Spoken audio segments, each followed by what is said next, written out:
Boa tarde. Sejam todos bem-vindos ao Instituto Espírita Terceira Revelação Divina para mais uma tarde de trabalho e atividades. Boa tarde também àqueles que nos assistem pelo Facebook da casa. Solicitamos que deixem o celular silencioso ou desligado para evitar qualquer atrapalho no nosso trabalho de hoje. Antes de iniciar o trabalho, vamos fazer uma lembrança aqui. Ontem, desencarnou nossa querida irmã Júlia Rodan, associada desta casa, auxiliou muitas vezes nos trabalhos de irradiações e preces, trabalho mediúnico e também nos trabalhos do ápice aqui, formando cesta básica, dentre outras atividades que ela nos ajudou em tantas vezes. Então fica o registro e a gratidão a Júlia e que ela seja acolhida lá no plano espiritual pelos nossos irmãos que lá se encontram e que seus familiares sejam consolados. Então a eles, as nossas mais elevadas vibrações. E assim então, iniciando, pedimos a permissão de Deus, de Jesus, da espiritualidade mentora, para dar início ao trabalho de hoje. Que esse trabalho alcance seus propósitos e que todos nós possamos sair daqui esclarecidos, consolados naquilo que necessitamos.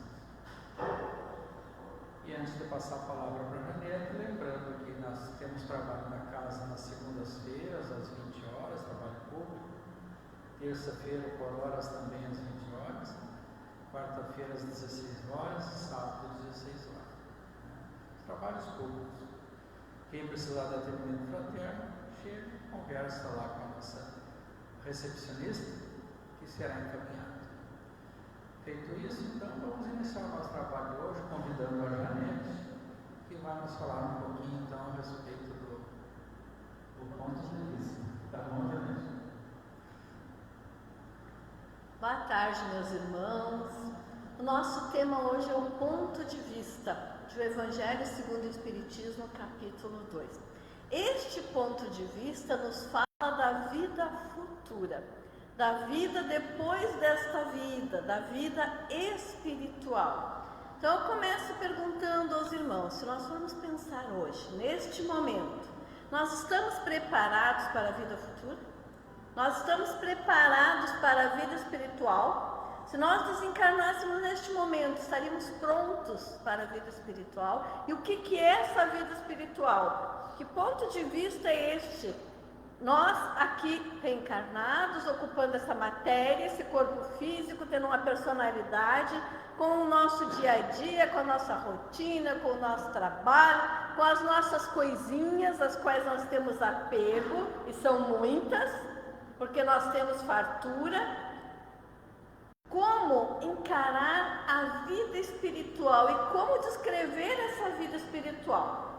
Os espíritos nos dizem que quando eles nos falam em colônias, em aparência dos espíritos, é tudo um paralelo, para que nós possamos entender sob a ótica da vida material, ou seja, é tudo diferente no mundo espiritual, não há nada material. Então, para eles tentarem explicar para nós o que acontece nesse plano, além da vida, eles fazem paralelos, eles nos falam em paredes, em casas, no mundo espiritual, em roupagem, mas não é exatamente isso, é apenas uma exemplificação.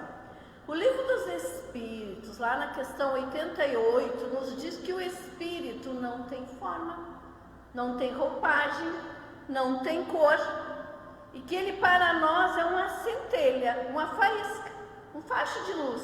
Imaginem, nós somos uma centelha, cada um de nós é uma faísquinha que está aqui dando vida a este corpo neste momento.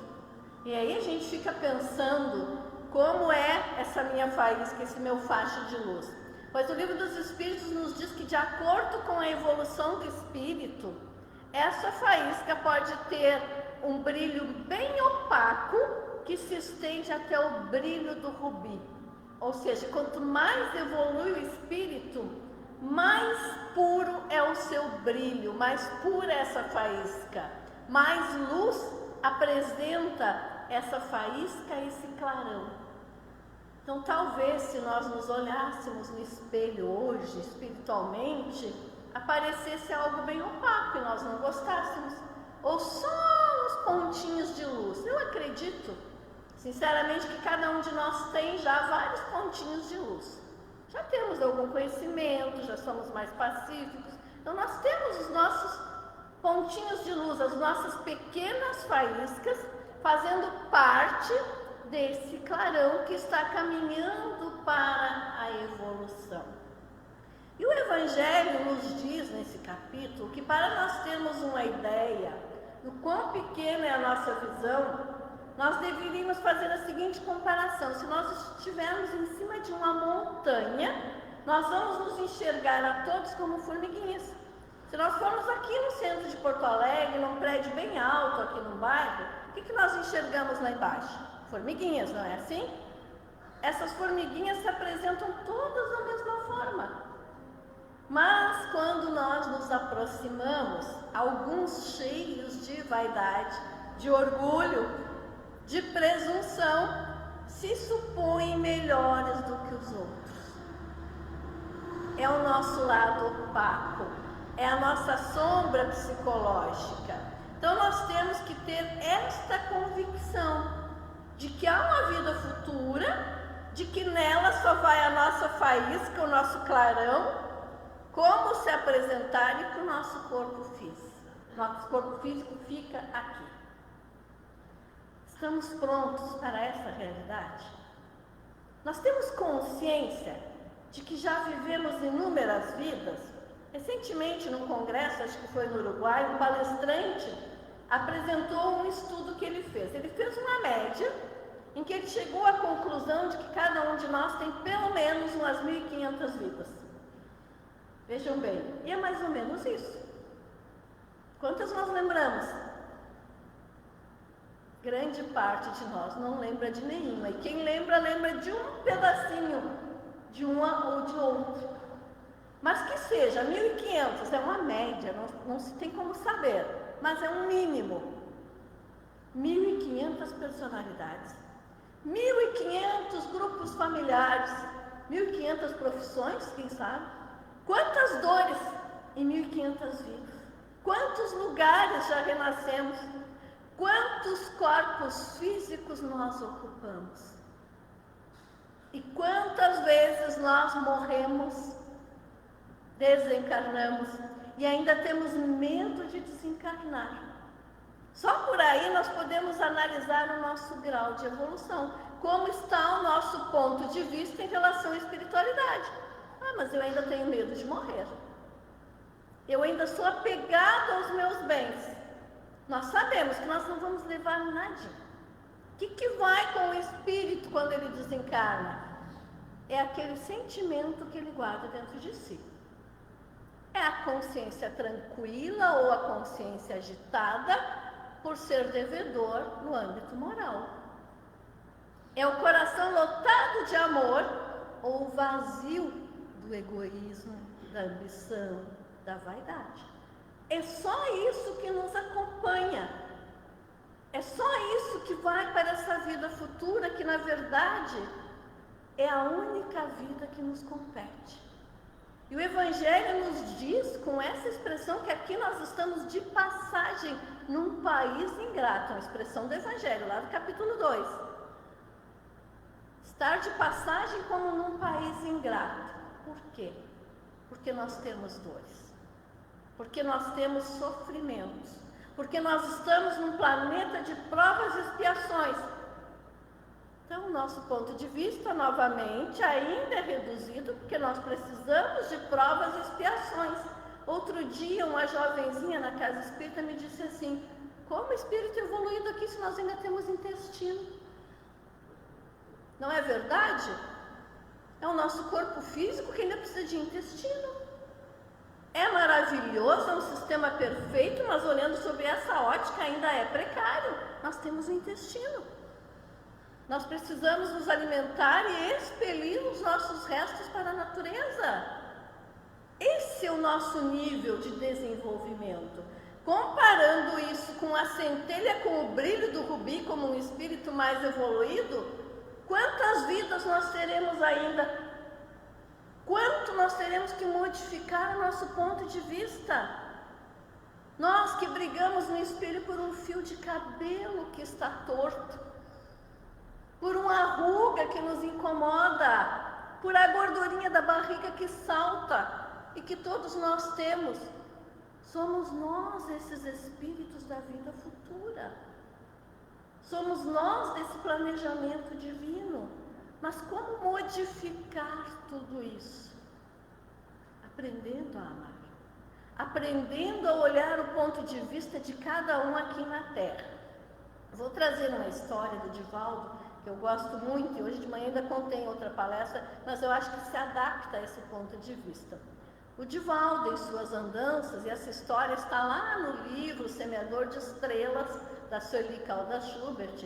Ele contou para a Sueli essa história. Nas suas andanças, ele na Venezuela fez um grande congresso e foi convidado para ir a uma cidade do interior, para uma nova atividade, que lá o esperavam no Palácio de Lata. Divaldo aceitou o convite. No seu ponto de vista, na sua mentalidade jovem, naquela época, imaginou um palácio maravilhoso, estilo dos maias. Meu Deus, isto deve ser belíssimo. Então se dirigiram para lá, de carro, passando pelos povoados, pelas montanhas, pelos vales, e começou a chover. E o Divaldo disse que ficou muito irritado. E aqueles que o levavam responderam para Divaldo: não te preocupes, meu irmão, aqui chove, meia hora já passou. Todos os dias nesse horário chove e a chuva passa. Mas a chuva não passou. E começou a alagar. E quando chegavam na pequena cidade, a água era tanta que o carro teve que ficar. E eles perguntaram: o senhor encara ir a pé? Então eu vou. E Divaldo com a água pelo joelho, se aproximando do grande Palácio de Lata, no qual estariam cerca de 5.000 pessoas para ouvir. Ao chegar, era um grande galpão, rude, coberto de zinco. Por isso o nome Palácio de Lata. E nós sabemos que o zinco, eu que já morei numa casa de zinco na infância, quando chove, o barulho é torrencial. A água bate no zinco e não se escuta quase nada. E Divaldo se apavorou. Como eu vou falar nisso aqui? Mesmo com o sistema de som mais rude, ele começa a falar. Todos de pé, nenhuma cadeira. Olhem o luxo que nós estamos aqui. E sob o nosso ponto de vista, às vezes nos parece ruim vir à casa espírita, ficarmos sentados nessas belas cadeiras. Todos de pé. Faltou a luz. E Divaldo se enfurecia. E Joana quieta ao lado dele, observando. Meia hora sem luz, esperando. Volta a luz. Divaldo gaguejou. E o dirigente: o senhor consegue prosseguir? E a Joana chama a atenção de Divaldo: agradeça por estar aqui, prossiga. Olha essa gente. Todos pacíficos, ninguém reclamou. Um povo muito humilde, muito simples. Se fôssemos nós, quantos murmúrios? Ninguém reclamou. Divaldo então começa a sua exposição. E segundo ele, nunca ouvira falar do Deus que eles cultivavam naquela região. Mas naquele momento, a espiritualidade comunica a ele que se aproxima o espírito que eles chamam o Deus Uracã, ao qual eles cultivam na região. E entra aquele espírito com a postura gigantesca, com a energia, faz uma referência para Divaldo. E após essa referência, ele cria asas e a expressão com a águia na cabeça, como a população o via. Vejam o ponto de vista da fé de cada um. Aquela população via aquele espírito em forma de Deus com asas. Ele se apresenta para Divaldo em forma de homem, depois adquire aquelas asas e sobrevoa e vai. E Divaldo faz a sua palestra com todo aquele barulho. Ao concluir, todos querem abraçá-lo. Ele sai pela lateral e é uma mulher completamente paraplégica. Apenas falava e movia o rosto. Ela não entende a língua de Divaldo, mas o filho traduz. E o filho diz para Divaldo: a minha mãe é a médium. Ela está lhe dizendo que é ela que traz as mensagens do Deus que o senhor acabou de ver. Então Divaldo se comove, chora, com a humildade daquele povo, e o menino continua: nós viemos da nossa casa, que fica a 30 quilômetros daqui, a minha mãe veio amarrada em cima de um cavalo para não cair, para ouvir o mensageiro de Deus. Do ponto de vista daquele povo simples, naquele dia, Divaldo era o mensageiro de Deus, o espírito com a luz, com o brilho do rubi. Ele se envergonha da situação, 30 quilômetros amarrado em cima de um cavalo, por meio dos vales. E nenhum daqueles cidadãos saiu dali antes de abraçar Divaldo. Tudo terminou à meia-noite. Então, sob o ponto de vista daqui da Terra, nós podemos fazer uma comparação. Nós renascemos nos vales das nossas existências. Quantas vezes andamos amarrados em cima de um cavalo? Ou seja, quantas vezes vamos para as nossas atividades com a força e a coragem, com a luta do dia a dia, com toda a dor da nossa alma, buscando força para cumprir as tarefas domésticas, para comparecer ao nosso trabalho. Quantas vezes desejamos um palácio, o nosso palácio é coberto de lata.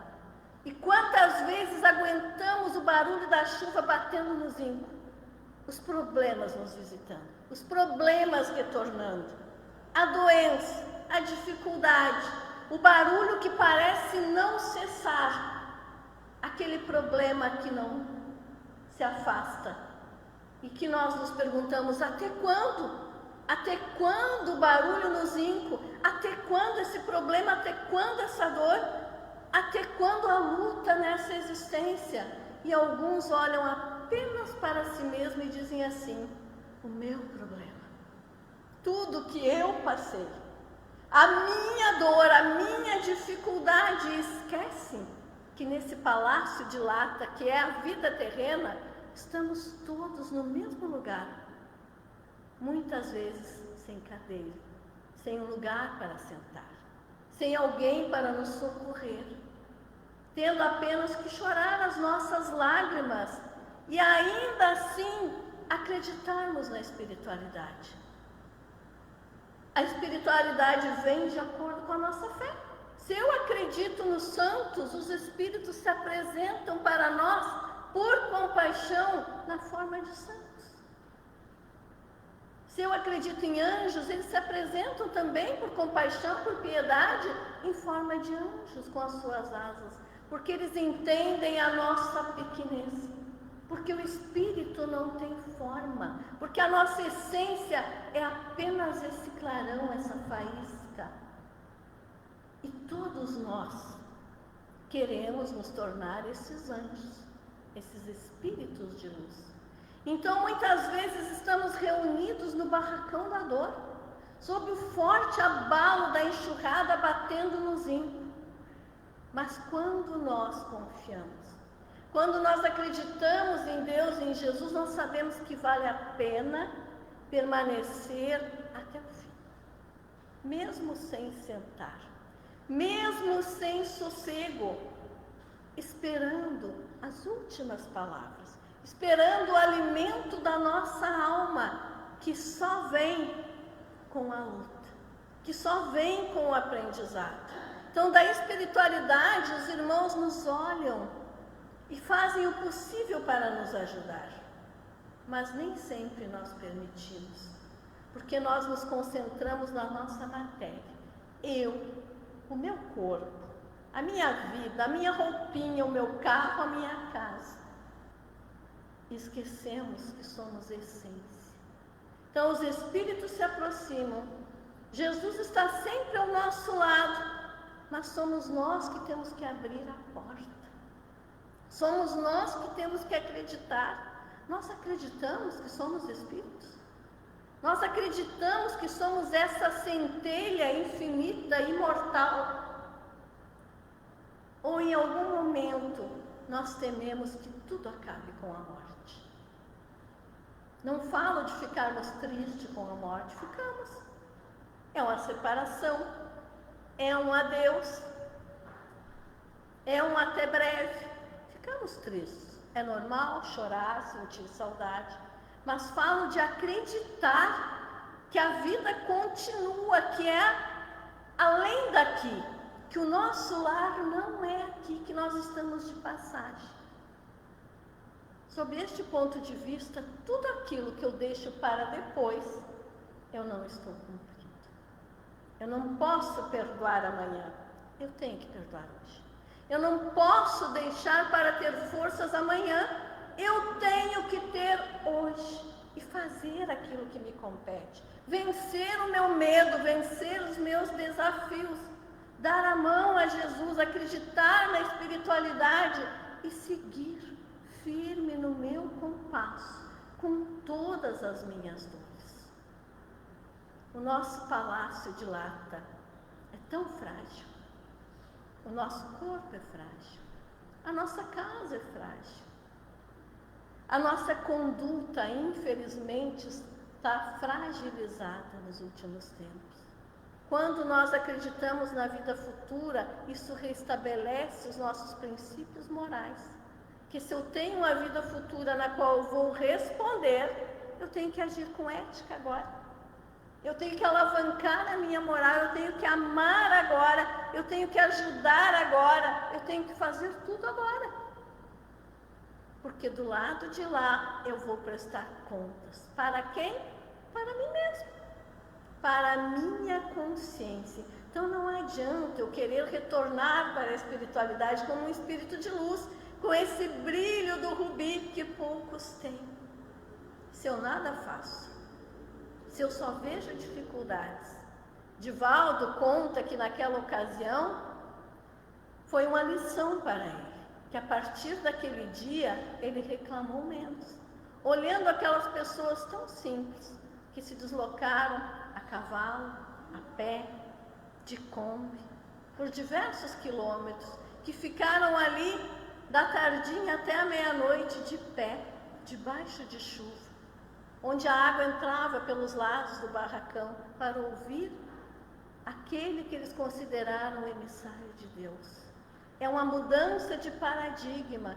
Se esses homens tão simples têm tanta fé, por que é que eu vou reclamar? Mas se nós olharmos para o lado, no nosso bairro, quantas pessoas estão em sofrimento? Na nossa vizinhança, quantos precisam do nosso alento? No nosso trabalho, quantos estão em sofrimento? Na nossa família, quantos estão desencantados? São espíritos imortais que reencarnaram junto comigo, não ao acaso, que estão ao meu alcance para ajudá-los, para ampará-los, para amá-los, para mostrar a eles que existe a espiritualidade, que a vida vai além, que aqui é um momento único para aproveitarmos para crescer. Mas nós precisamos de tempo para isso. A nossa vida anda bem agitada, nós temos tanta informação, tantas coisas ao nosso dispor, que nós pensamos que a vida futura é aproveitar tudo aquilo que a internet nos predispõe hoje, nos apresenta. Que é olhar todos os vídeos, todas as notícias, todas as mensagens não edificantes e vamos assimilando tudo isso. Vamos nos sobrecarregando de lixo na comunicação. Vamos nos sobrecarregando de lixo espiritual, danificando o nosso alma, adquirindo pornografia, piadas bobas, brigas, discórdia de todo tipo, ilusões, falsos prazeres, buscando tudo aquilo que nós não vamos levar, mas que vai pesar na nossa caminhada. É tempo de parar. E depende de cada um de nós acreditar. Aqui é a vida passageira. Aqui é um sopro. Nós estamos aqui hoje falando, amanhã podemos cair, desencarnar. Daqui a 1 minuto. Desencarnamos. Acabou? Não. Continua. Voltamos para a verdadeira pátria. Mas como voltaremos? Bem, edificados, felizes, com realizações? O espírito é aquilo que foi em vida, na última vida. Se eu desencarno feliz, eu sou um espírito feliz. Se eu desencarno com a consciência em paz, eu sou um espírito mais iluminado. Se eu desencarno na prática do bem, eu sou um espírito caridoso. Nós não nos santificamos com a morte. Então, a morte, segundo esse capítulo do Evangelho, é uma passagem. É uma passagem de uma situação material para uma situação espiritual. Voltamos à nossa essência. Quem sabe daqui a quantas vidas estaremos juntos novamente? Posso encontrar a Zeli na próxima vida, posso reencontrar daqui a 5 vidas. Quem sabe? Quantas existências atrás nos encontramos? Ou é a primeira? Não há regras, mas há necessidades de resgate. O ódio que eu levar agora pelo meu irmão, eu vou ter que resgatar em alguma existência. Então, eu vou me encontrar com ele para nos apaziguarmos. A mágoa que eu não vencer agora, eu vou me reencontrar com ele para vencermos essa mágoa, para aprendermos a nos amar. Não falamos de convivência, não falamos de tolerar violência, falamos de amar, que é desejar o bem, que é não guardar o peso da mágoa dentro do coração, que é fazer o melhor possível para não prejudicar a situação, para não aumentar a briga, a discórdia. Então, do ponto de vista espiritual, nós somos essas formiguinhas, todas iguaizinhas. Estamos aqui no mesmo nível, alguns um pouquinho mais, outros um pouquinho menos, mas estamos num planeta de provas e expiações, todos iguais, todos precisando se regenerar, todos precisando aprender, todos precisando aprender a amar. E vamos voltar para a pátria espiritual, que nós não conseguimos desenhar agora.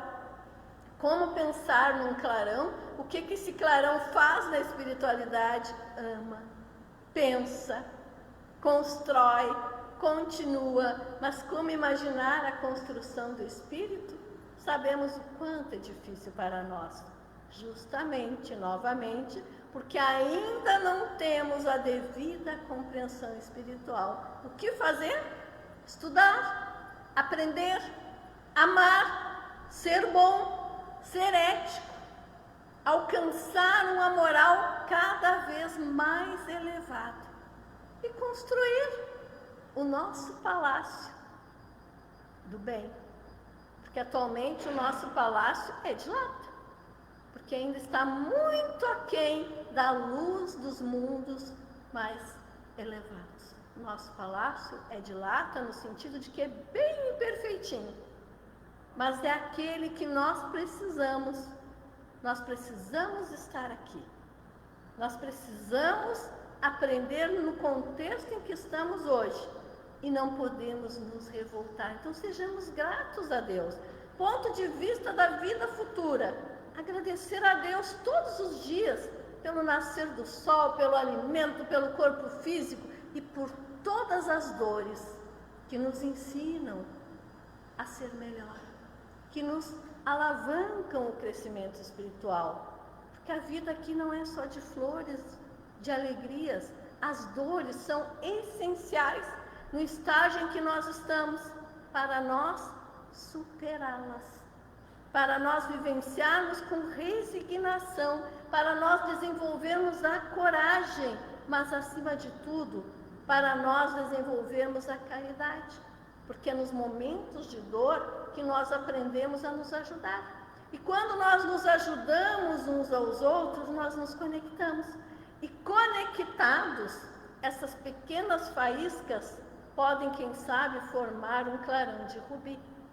Aquilo que um não consegue sozinho ainda, consegue no grande grupo. Onde há amor, num grande grupo, há muita luz. Apesar das diferenças, das dificuldades, das imperfeições de cada um. Então, é preciso que nós nos amemos para unirmos as nossas faíscas de desenvolvimento, de crescimento espiritual e formarmos esse grande clarão de caridade, de amor, de piedade e de desenvolvimento para o nosso planeta, para que nós paremos de focar nas futilidades, nos falsos prazeres, naquilo que nos traz discórdia e dissabor. Que o nosso ponto de vista seja então voltado a Deus, a Jesus e ao amor para todos os nossos irmãos. Muito obrigada.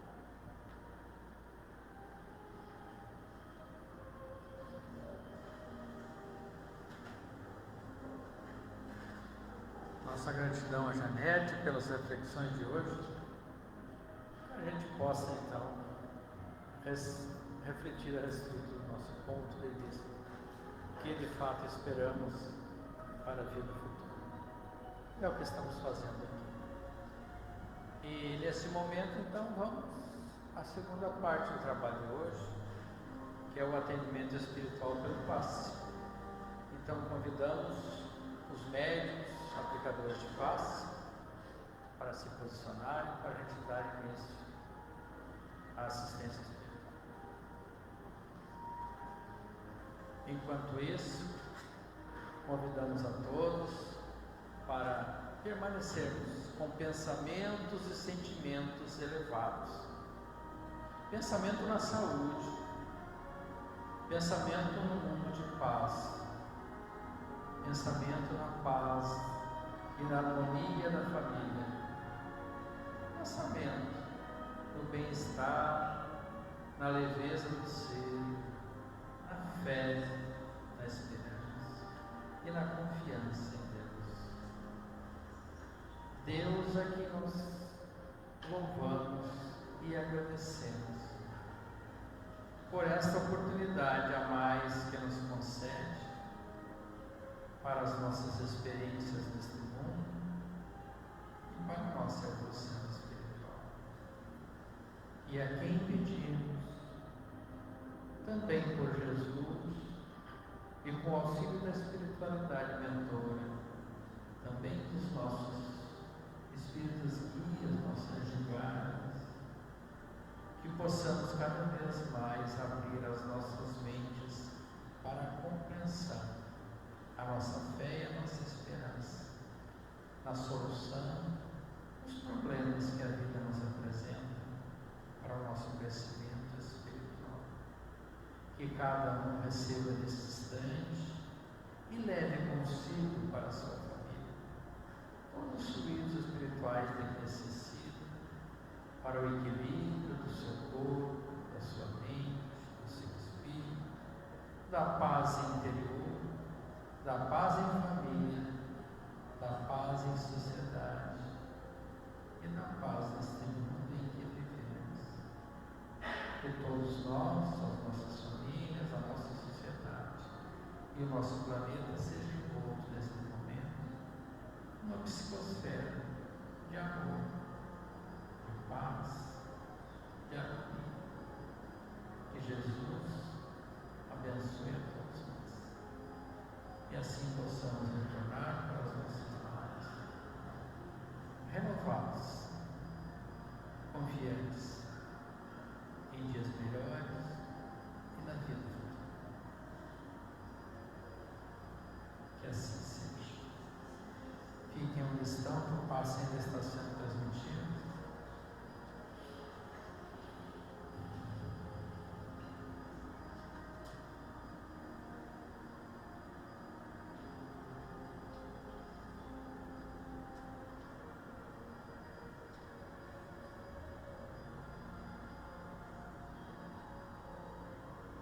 Muito obrigado. O trabalho do passe foi concluído.